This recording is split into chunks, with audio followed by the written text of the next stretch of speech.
Guys, good afternoon. Yan po ang sitwasyon natin ngayon tungkol sa bagyo dito sa Zambales. Ayan po, medyo mahangin na siya ng katamtaman lang naman ng hangin.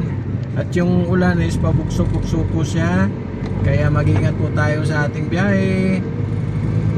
Habang maaga, mauwi na po tayo ng bahay. Baka hindi natin alam, baka lalong lalakas yan mamayang padilim na. Mahirap na tayo magbiyahe o pag-uwi ng bahay, kaya ingat po tayo lagi, ano? Ayan po, oh. Ayan, medyo mahangin na po siya eh. Kanina, yung dinaanan ko kanina doon, super lakas ng ulan. Tapos malakas pang hangin.